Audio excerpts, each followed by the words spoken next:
Venture, it is great to see you here today. Those of you who are in the room worshiping live in this moment, it's great to see you. Those of you who are joining us online, many of you worshiping live with us right now, from wherever you're coming from, I'm grateful that you're with us as well.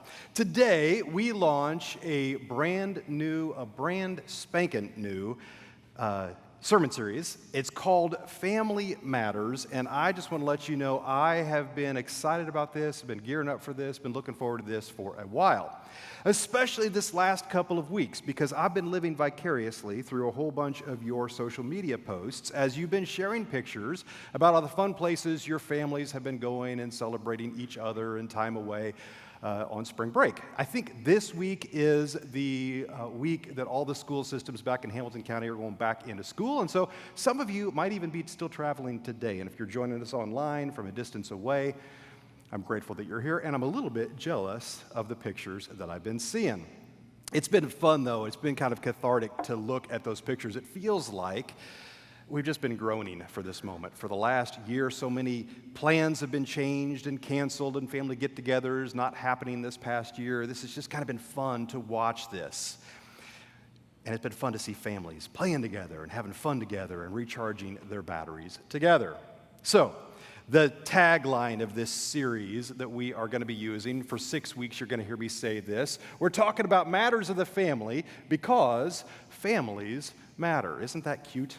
I love that, kind of a play on words there. Actually, those last couple of words, that's the title of the message today. Families do matter. We're going to dive into that today, and I would invite you to be thinking thoughts right now about your nuclear family, your family of origin, and a little bit later even we're going to broaden this and talk about the family of God, this church family that we all so dearly love. Let me ask you a question, though, before we dive into that.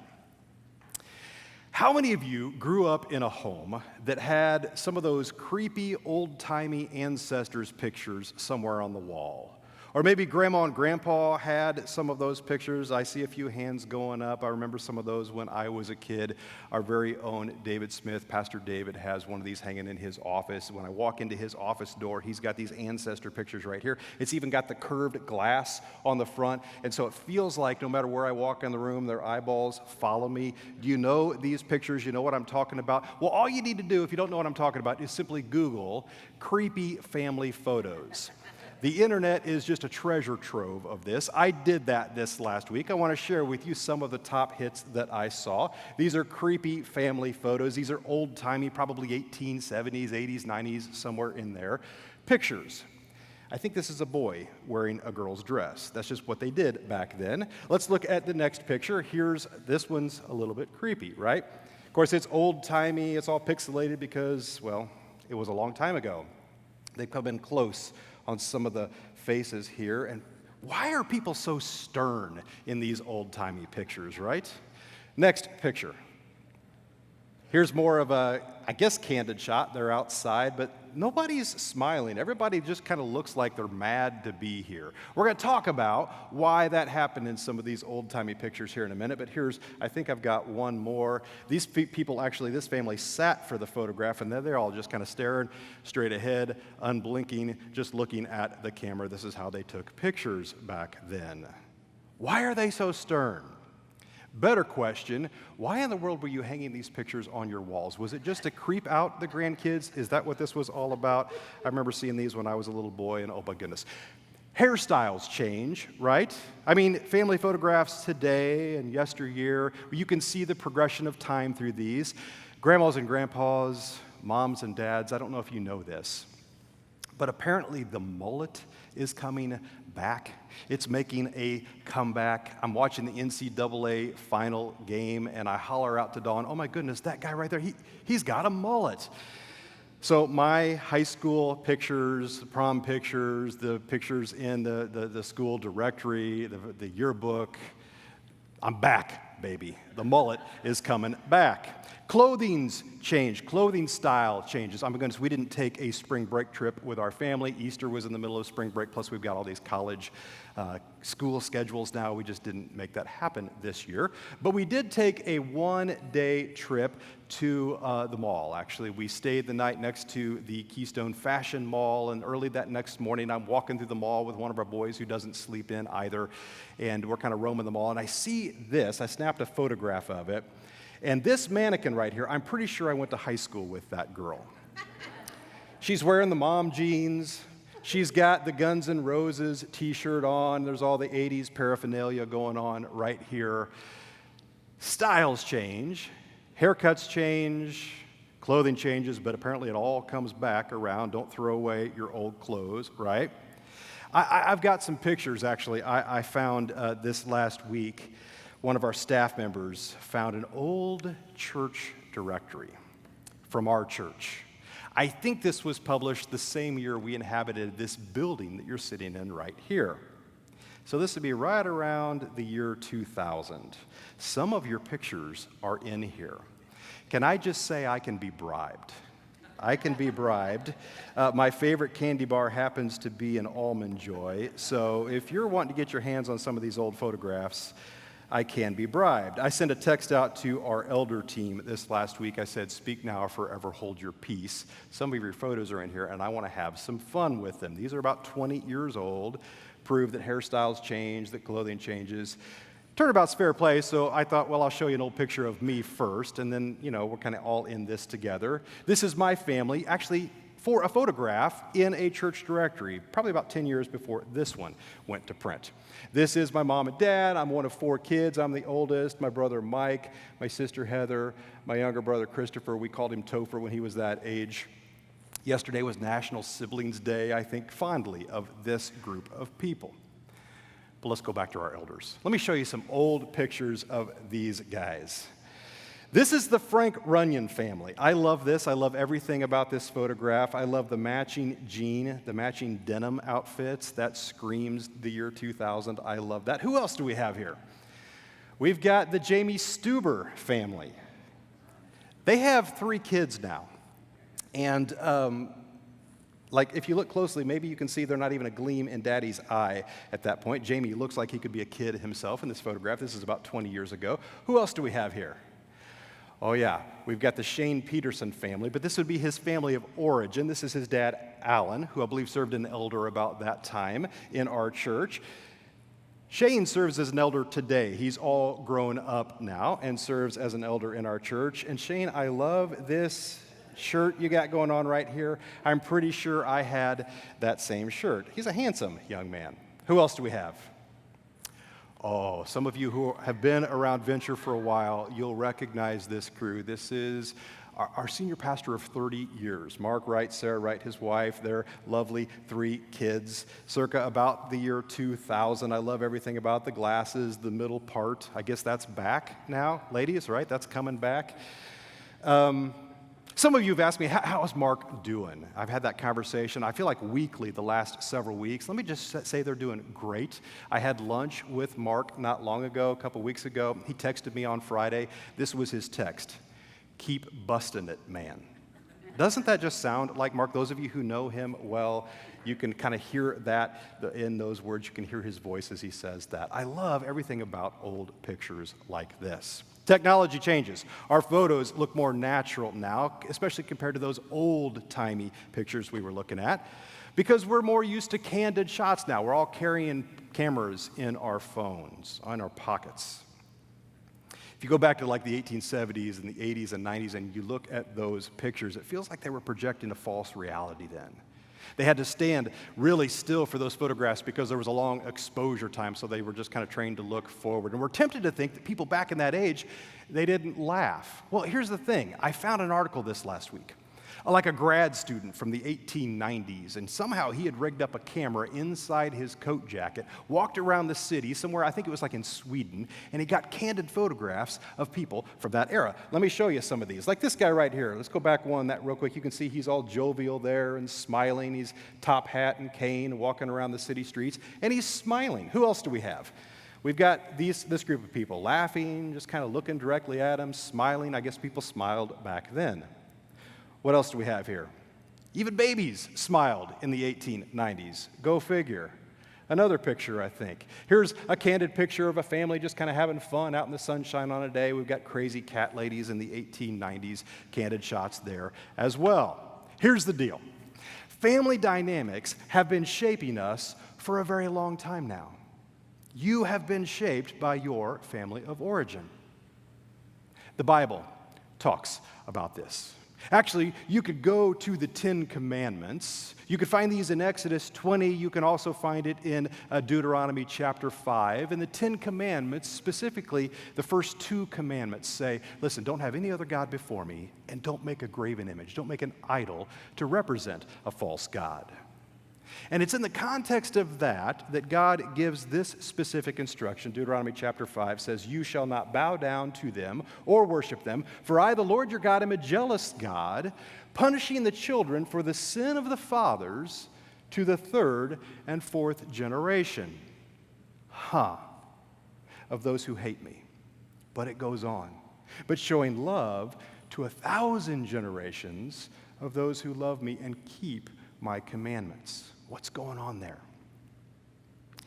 There are some folks over the centuries who have supposed that maybe that's a theological statement there about the nation of Israel as they get ready to go into the promised land, that listen, for 1,000 generations, we're going to reign. God's going to reign here supreme. And he's going to show love to us as we keep the commandments.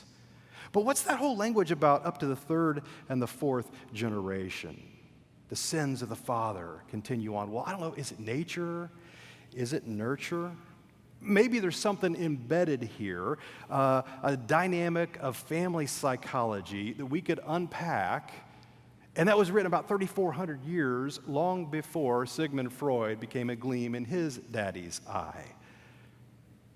Family dysfunction tends to run in family lines, right? Alcoholism tends to run in family lines. Verbal abuse. If you grew up in a home where dad lost his cool and he'd yell and scream, maybe your kids have some stories there as well. The sins of the fathers and the mothers visit the kids up to the 3rd and the 4th generation. Is it nature? Is it nurture? It's important that we wrestle through this because our families shape us. They just do. They shape us profoundly. I'm talking right now about your family of origin. So as we dive into this series, simply be aware you're a product of your experiences. Let's talk about how you're a product, how our families shape us. Here's a couple of ways they shape us. First of all, birth order shapes us.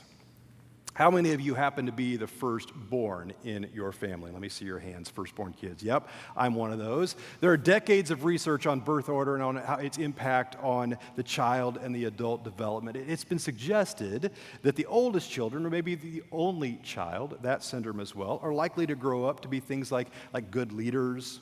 Sometimes they do well in school, they're high achievers. Sometimes they grow up to be the, quote, good kids. They're the ones who follow the rules. They can also be, though, anxious. They can walk on eggshells around others. They can be sensitive to authority. They can tend to be self-critical. Why? Because for the first few years of their life, until that second sibling comes along, they bear the full brunt of their parents' expectations and emotions. Be aware, firstborn children, how this might affect you even into adulthood. Secondborn kids, how many of you are the second child in your family? I love that. Oftentimes, you're described as rebellious. Anybody relate to that? Sometimes you're described as pushing the boundaries. Sometimes you question authority. You buck the system. There's this theory, actually, that our whole country, think about this. I hadn't thought about this until this last week. I read this article that was talking about how, you've got a nation of immigrants that come to our country. They left the old world. Firstborn children stayed there because they were working the family farm or the family business. It was the secondborn kids that came to America. And they pulled themselves up by their own bootstraps a little bit, right? They made things happen. It was a land of opportunity. And that might have actually shaped the early beginnings of our country. It's no surprise that they found kindred spirits and they were ready to start a revolution. But just like the firstborn, secondborn kids, well, oftentimes they're bouncing off the first, and their identity comes from being unlike the first child. the anti-good child. Be aware of that, second-born kids. The middle child. How many of you would categorize yourself as the middle child? If there are 3 kids in your family of origin, and well, you're the second child, you're also the middle. Sometimes this is labeled as the forgotten child. Would anybody just recognize that I'm here, please? Mom, Dad, Bueller, does anybody hear me? And oftentimes this carries into adulthood as well. How about the baby? Any babies of the family? Oh, everybody loves the baby, right? We all wanted to parent you. You had a bunch of parents, not just your natural-born parents, but all those older siblings who were telling you what to do, and when you were little, changing your diaper and helping parent you. All eyes on me, look at the baby. But sometimes this can lead to anxiety because others were always stepping in and taking care of them. And then as an adult, they wrestle with some of those things as well. Your birth order, your family of origin shapes you profoundly. Be aware of that, especially moms and dads, grandmas and grandpas. How you parent, how you grandparent is still even, affected by your family of origin. What else shapes us? Our families are profoundly shaping us. Sometimes emotional wounds shape us. Emotional wounds are about what you particularly learned to be sensitive to while growing up. It's usually 1 or 2 of 5 specific things. Here you go. You've got criticism, micromanaging, feeling neglected, maybe not feeling heard or even feeling dismissed. Middle children, maybe you can relate to that, or not being appreciated. And we walk out of our childhoods with something. Firstborn, we get good. Maybe secondborn, we get angry or we withdraw. Maybe the middleborn does that. Your birth order shapes even how you relate to that. The consequences here are that you bring these coping styles into your adult relationships as well. If you feel wounded, what you learned during your childhood. And if these wounds come from trauma, oh my goodness, abuse or severe neglect or grief or loss, well, this adds a whole nother layer. We can decide to not get close to others. We can decide right on the front, I'm not going to trust you, or to cling so others don't leave. We try to be perfect. Sometimes we put up a wall of anger. If I'm describing you, the Bible gives you some hope. Look at this passage right here from Psalm 34. The righteous cry out, and the Lord hears them. God hears you. He delivers them from all their troubles. The Lord is close to the brokenhearted and saves those who are crushed in spirit. If you had time in your childhood when you felt crushed, know that God is for you. Also know this, if you're in your 30s or your 40s or your 50s and you had that kind of a wounding experience in your childhood, might I just suggest to you, you might be a good candidate for counseling. And if you've never taken that action step in your life, you might be wounding others and you don't even realize you're wounding them. Maybe lean in to that opportunity in your life. Listen, my family of origin shaped me. I've shared this with our church family before. My mom passed away my senior year of high school. This shapes me. She had cancer for like 7 years, and we kind of lived through that trauma together as a family. I would be foolish if I didn't recognize that shapes my marriage. That shapes my parenting. That shapes my ability and the way I pastor people. It shapes a whole bunch about me. Last week, actually 2 or 3 weeks ago, we were out in Las Vegas visiting some friends, good friends. These are like friends that are like family.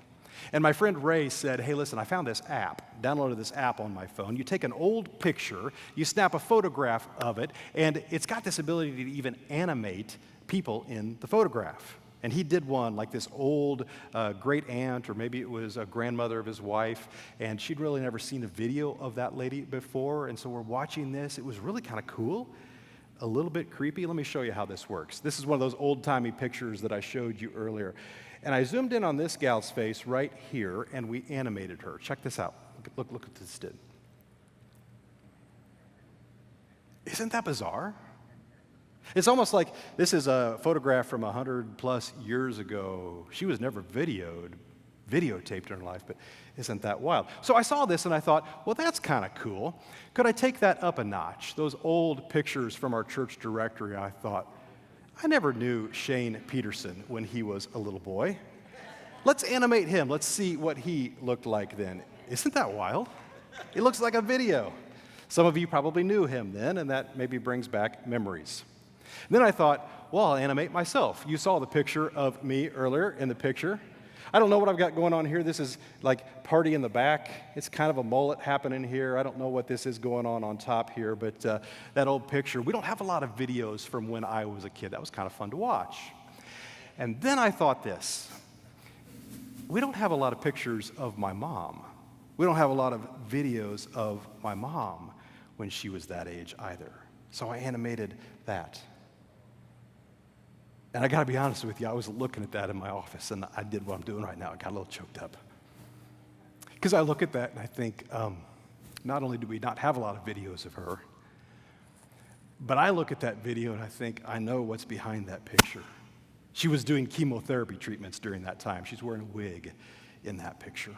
Her skin looks a little bit tight, like she's been going through chemotherapy and radiation therapy treatments. That brought up some stuff as I watched that video. Our families shape us, and if you've gone through wounding things as a child, you better believe you've been shaped by that. Family climate shapes us. How the family did things. If you grew up in an unsafe environment, maybe as an adult you live hyper alert. I was shaped by my mom's illness. My kids have grown up around some mental illness, and I'm sure that they're being shaped profoundly like that. Our family climate shapes us. Role models shape us. Those people that you looked up to as a child, you better believe they are still shaping you today. Maybe you picture your grandpa or your grandma right now. They still shape you even from a distance, even from time distance. The problem here is that your solution, if you say, I'm going to be like them when I grow up, sometimes it can be too simple because it's viewed through a child's eyes. The way they did what they did when you were a child, well, that may or may not translate today as you seek to cope with the challenges of adulthood yourself. Our families shape us profoundly. Moms and dads, grandmas and grandpas, your home is a little seminary. Little eyes are watching, little ears are listening to everything you say, everything you do. It's important to remember this because here's another principle. No family is perfect. Oh, that might be the understatement of the century, right? No family is perfect. I'm a child of the 80s. Every time I walk into a Goodwill and I see one of those really gaudy sweaters, I immediately think that right there is a Cliff Huxtable sweater. Some of you know the sweaters I'm talking about. Some of you still own those sweaters that I'm talking about. Years ago, when Bill Cosby hit the news, it was like, what? He was giving women medicine, doing what? Oh my goodness. Cliff Huxtable? The Cosby Show? Listen, I know he was simply an actor playing a part, but no family is perfect, and for me that even illustrates that underneath the veneer, there's stuff going on in our families. This is why I love our Bible. Just one of the reasons why I love the Bible, because the Bible is filled with stories of dysfunctional families. Maybe you can relate to some of these. If you open up your Bible, just a few pages, chapter 1, verse 1, you would think that the first family would have an advantage because they've got God to serve as their parents. But Adam and Eve, they both ate the fruit, right? They both tried to pass the buck and avoid responsibility. Then one of their sons murdered the other and became a fugitive to avoid prosecution. No one dared ask, how is Cain doing these days at Thanksgiving get-togethers? Then you've got Noah. You read just a little bit further. Noah, this is the first NASCAR family in the Bible. Middle of the day, he's drunk, naked, passed out in a tent. His son walks in on him in that condition. Isaac had twin boys. You got Jacob and Esau. Jacob duped his brother Esau into giving him his inheritance with mom's help. So Esau set out to kill him. Then Jacob ran to weird Uncle Laban. Perhaps you remember this story. And then when he duped Jacob by giving him his ugly daughter to marry, probably when drunk, after 7 years of work. Jacob had to work for another 7 years to get Rachel, the good-looking sister, as his second wife. Doesn't that just sound like a soap opera? Some of you have lived maybe through that. Then you go a little bit further in the Bible, you've got Joseph. He's sold to a band of Egyptian slave traders by who? Get this, his brothers, who made his parents believe that he was dead. And we're only 1/66th of the way through the Bible at this point. You keep reading, you come to the archetype of all the good kings, King David. King David's family was a mess, the ultimate mess. His firstborn son, Amnon, was a rapist. His second son, Absalom, tried to take his dad's job and slept with his wives. His seventh-born, Solomon, simply married everybody that he wanted to sleep with. Even Jesus' family wasn't perfect. Listen, I've left my kids behind. My mom left me behind one time when I was at Walmart. It traumatized me. That's a whole story. It was my fault. But I feel better when I read through the story and I see that Jesus was only 12 years old when Mary and Joseph left him in Jerusalem while they were traveling back to Nazareth, which, by the way, this is 64 miles as the crow flies. They get like a full day's journey away and they realize that he's not with them. I've done this before, right? But I've recognized that I've left my kids behind maybe in half that time. So that's good. Hear me. No family is perfect. No family is perfect. But maybe you're saying, Pastor Stan, you don't know my family. Maybe your family of origin is dysfunction junction. Well, hear me. Your job is to break the cycle of dysfunction. After the warning in the 10 Commandments that the sins of the father would rest on the kids up to the third and the fourth generation. Well, that next generation is standing on the edge of the promised land, and Joshua draws a line in the sand. I love this leader of his family. This is what he says, "Now fear the Lord and serve him with all faithfulness. Throw away the gods your forefathers worshiped beyond the river and in Egypt, and serve the Lord." And then he goes on and he says this, "But if serving the Lord seems undesirable to you, then choose for yourselves this day. Decide whom you will serve, whether it will be the gods your forefathers served beyond the river, those false gods breaking the first 2 commandments, or the gods of the Amorites in whose land you're getting ready to live in. There are false gods everywhere you go. But as for me and my household, we will serve the Lord." I love that line in the sand. He says, none shall pass. I'm going to break the cycle of generation dysfunction. I choose to be responsible for my family. A couple of observations for this. First of all, he says throw away idols, right? Martin Luther, who talked about the 10 Commandments about 500 years ago, said, listen, you could take all 10 commandments and you could basically say the first 2, don't have any other God but God, and don't make for yourself a graven image, an idol. He'd say basically the other 8 are just kind of repeats of those first 2 because everything else becomes a functional idol. You chase adultery, that's a functional idol. You're trying to fill a God-shaped hole that only God can fill. Lying, cheating, coveting, all of that. These are false gods that we falsely worship. When Joshua says this is the next generation. The sins of the father go to visit the kids up to the 3rd and the 4th generation. He's saying, listen, right now I'm drawing the line in the sand. None shall pass. I'm going to break that cycle of dysfunction.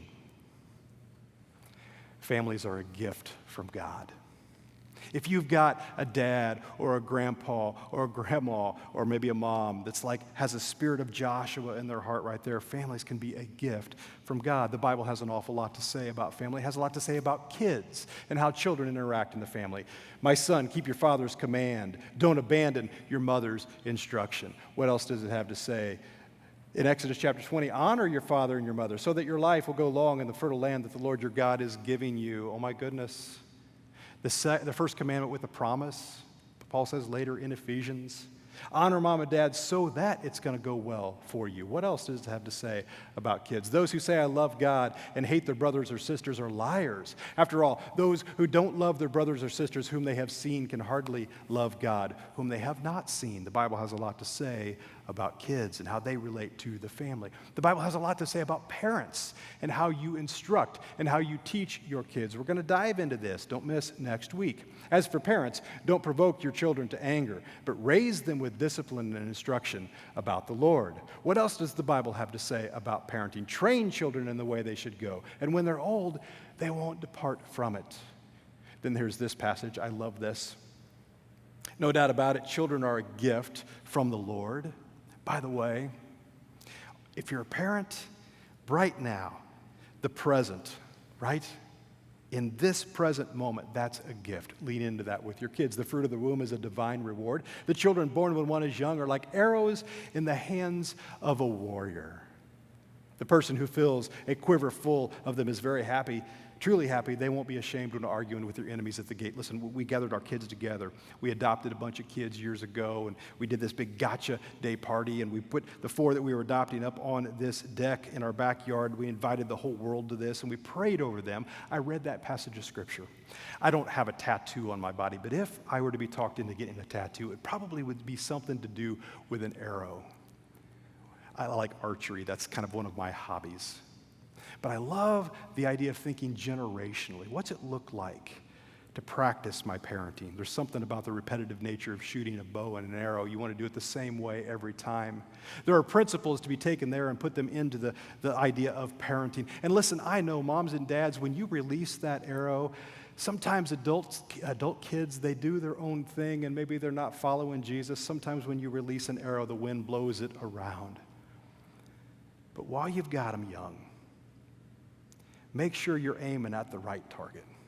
When you draw that bow back, as you're training those kids, and then when you get the chance with those grandkids when they come back around, make sure you're aiming the right direction. The Bible has a lot to say, not just about kids and parents, but also has a lot to say about family dynamics as well. Look at some of these verses. As for husbands, love your wives, just like Christ loved the church and gave himself for her. We're going to talk about marriage here in a few weeks. What else does it have to say? Friends, love all the time, and kinfolk are born for times of trouble. It's valuable to have your kin, your family around you, because you might need them one of these days. Look at how good and pleasing it is when families live together as one. Harmony in the home is a pretty important thing. What else does the Bible have to say? Those who trouble their family will inherit the wind. The fool will be servant to the wise. Families are a gift from God. Sometimes they feel like good gifts, I know. Sometimes, listen, coal in the stocking at Christmas time, that's still a gift, but it's a bad gift. Right? Sometimes some of you are thinking, my goodness, my family of origin, sometimes it doesn't feel like a great gift. But hear me. The big gift of family, where you might even want to write this down, the biggest and most lasting life change is relational. What you do in the context of your relational environments, this is what shapes you the most. So now, think about that statement. Not just your family of origin, but this is a family as well, right? Expand your thinking. We've been talking about nuclear families, but also the Bible describes this as a family. Jesus describes us as brothers and sisters. In Sermon on the Mount, in chapter 5, he says brothers and sisters. He describes them that way, and all through the whole rest of the New Testament. We're described as a family, the family of God. Home family, church family. I love the title of this book, The Gospel Comes with a House Key. I love that. The subtitle of that book is Practicing Radically Ordinary Hospitality in Our Post-Christian World. In other words, the gospel, the good news, well, you should have refrigerator rights. Let's do this life together. The gospel comes with a house key. I would add to that, not just a house key, but it also should come with a good coffee mug. I got one of these this past week. A couple weeks ago. Thank you, Liz Olson, member of our church family here. She reached out to me and left this outside my office. She knows I'm a coffee lover. It says I've cut back to just 1 cup of coffee per day. And I measured it yesterday. I brewed a whole pot of coffee and discovered I could fill the whole pot of coffee into that giant mug. I'm down to just 1 cup a day. I love this. As we think about families, as we think about mugs, we want to do something here in our church. We want the church to feel healthy like a family. The gospel comes with a coffee key, or a key to your house. It also should come with a coffee mug. I want to challenge you this week to pick out your favorite coffee mug and bring it back with you next week. I'll explain why here in just a minute. But let me tell you this, families are designed to grow. Not just nuclear families, right? First comes love, then comes marriage, then comes baby and a baby carriage. Healthy things grow. The same is true of church families. We grow in numbers and we grow in community, and I want to strategize on that here in just a minute. Let me remind you real quick how church families grow. First of all, sometimes we grow by inheritance, right? We grew up in a family that loved God. This is my story, my family of origin. They loved Jesus and taught me to love Jesus. We also grow up by association. The family grows by association. Sometimes we just hang around with other church people, and some of Jesus bleeds off of them onto us. Sometimes we grow not by that, but we also grow by adoption. We're adopted into God's family, all of us, whether we grew up in a church family home, people who love Jesus, or we were around somebody who loved Jesus and we got brought into the church family. We're all adopted and we become joint heirs of Jesus, is what the Bible says. I love that image. I love the idea that we are joint heirs, that of all the people on earth, somehow God has chosen us to know him and to love him and to share the good news of his grace and his love with others, because families are designed to grow. Here's the challenge this week. Give thanks to your family. Yesterday was National Siblings Day. Maybe you need to reach out and just say thanks. Maybe you need to reach out to mom and dad and say thank you. Maybe you need to broaden that thank you to somebody who extended their reach to you inside a church family and brought you into the family of God. This would be a good week to simply say thank you, to show your gratitude. But don't stop there. As an act of gratitude, recognize that God's family is still growing and actively contribute toward that. Because family homes should feel cozy. So, I want you to pick out your favorite mug this next week. Those of you who are joining us from at home, you could do the same thing. When you come back and join us in person, you bring your favorite mug with you. And I want you to contribute to the cause, because we're going to have a wall out there where we're going to put a bunch of these mugs, and you're going to leave it there. And the idea is that you're going to walk around and you're going to see somebody walking around with your mug. And you're just going to be able to call it out and say, hey, that was my favorite mug. I'm so grateful to see you using it. And let me tell you about that mug. I got it at the Grand Canyon or wherever you happen to get it.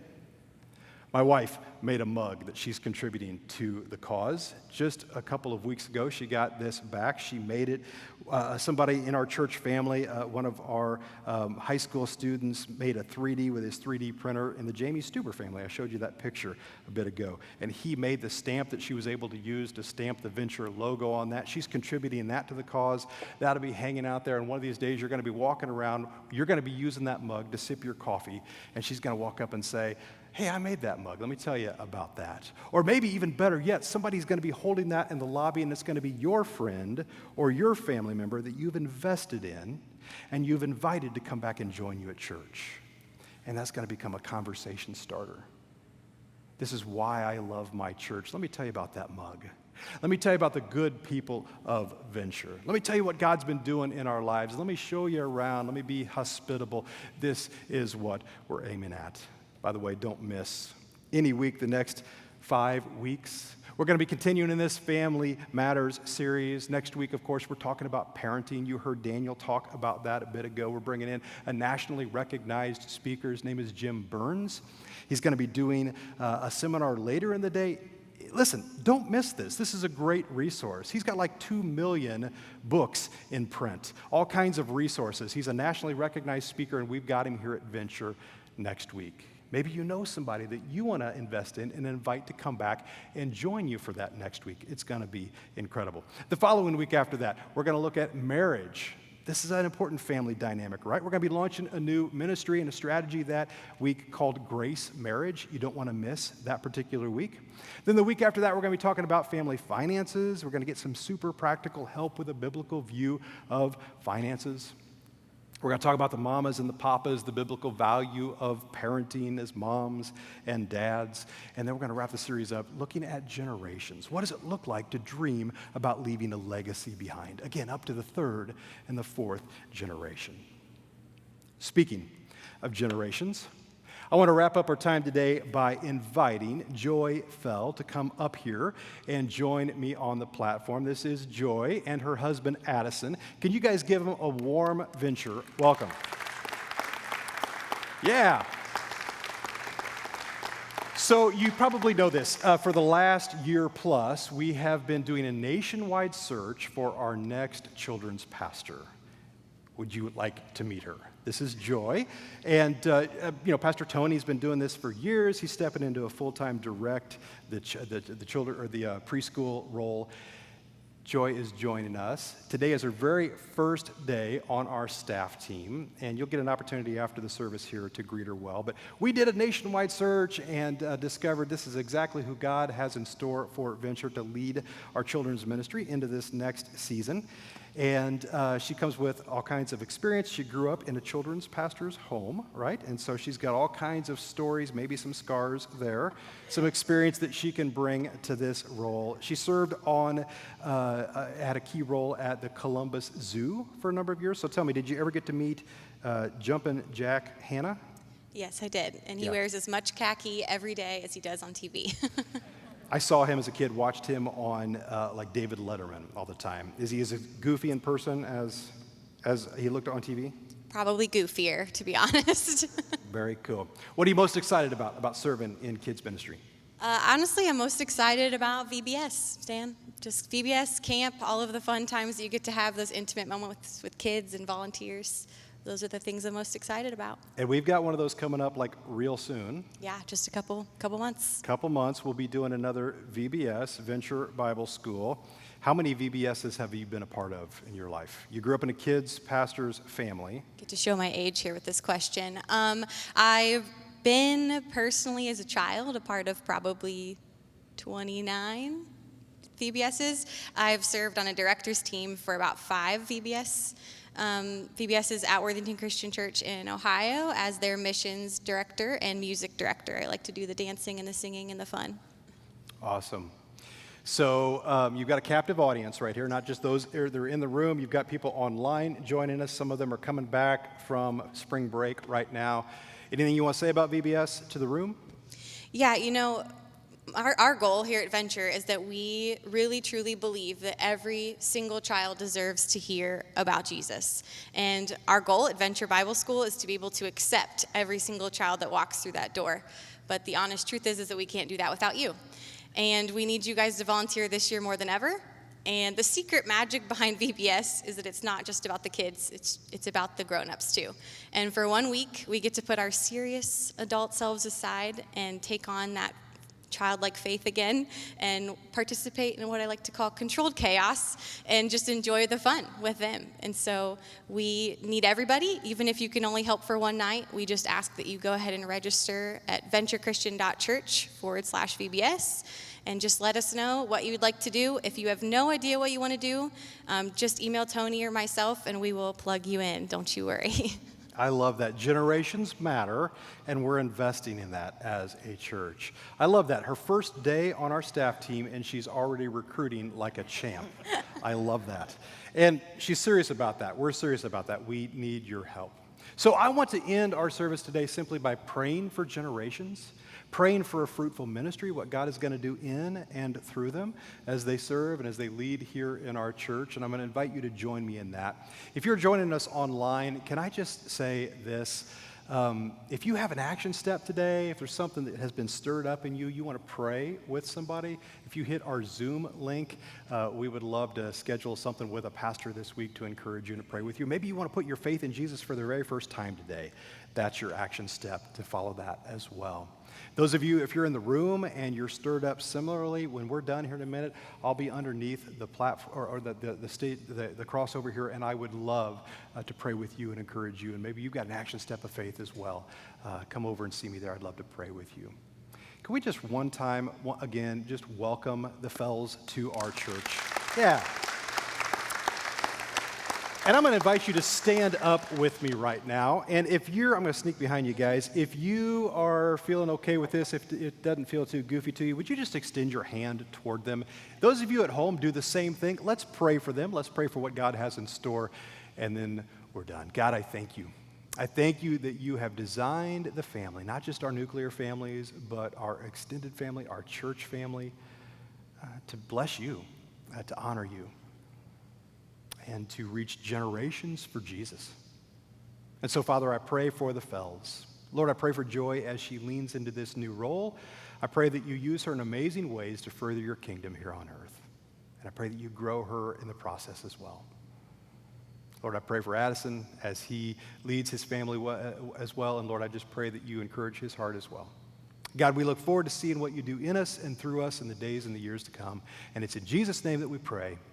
Amen. If you're in the room and you want to come up and welcome them, they'll be hanging out right here afterwards. Everybody else, we'll see you next week. God bless you.